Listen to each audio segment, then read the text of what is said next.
এই পোস্টটি social media থেকে পেয়েছি। তো যিনি লিখেছেন সত্যিই খুব সুন্দর লিখেছেন।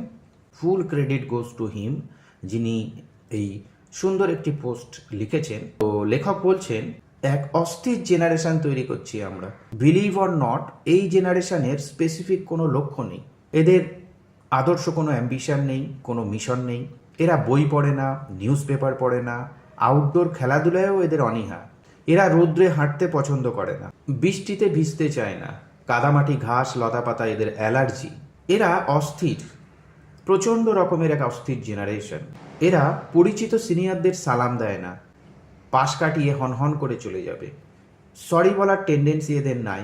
এরা অনর্থক তর্ক জুড়ে দেয়। এদের মধ্যে আপনি বিনয়ী ভঙ্গি পাবেন না, না পাবেন কৃতজ্ঞতা বোধ। আপনি যদি এদেরকে সংযত হওয়ার উপদেশ দিতে যান, তাহলে আপনাকেই অপমানিত হতে হবে, নাজেহাল হতে হবে। আপনি পাবলিক বাসে চড়েছেন, দেখবেন খালি একটি সিট আছে, সেই সিটটি পাওয়ার জন্য সবচেয়ে জুনিয়র যে ছেলেটি, সে কিন্তু বেশি প্রতিযোগিতা করবে সেই সিটটি পাওয়ার জন্য।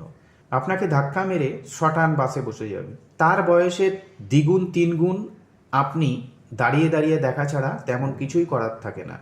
এই জেনারেশনের ছেলে মেয়েরা সারা রাত ধরে এরা অনলাইনে থাকে, সারা সকাল ধরে ঘুমোয়। এরা সূর্যোদয় দেখে না, সূর্যাস্ত দেখে না।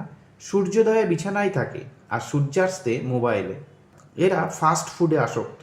নির্দিষ্ট করে বললে মূলত অনলাইন গেমই হলো তাদের ফার্স্ট প্রায়োরিটি। এরা নজরুল রবীন্দ্রনাথের বই পড়ে না। এদের মধ্যে তেমন বিশেষ কোনো স্কিল নেই, এরা নন স্কিল্ড।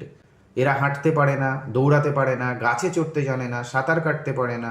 সাগর পাড়ি দেওয়ার সেই দুঃসাহসিক স্বপ্ন তাদের মধ্যে নেই। এদের একটাই স্কিল, স্মার্টফোন দ্রুত স্ক্রল করতে পারা। এদের না আছে মূল্যবোধ, না আছে শ্রদ্ধাবোধ, না আছে শৃঙ্খলাবোধ।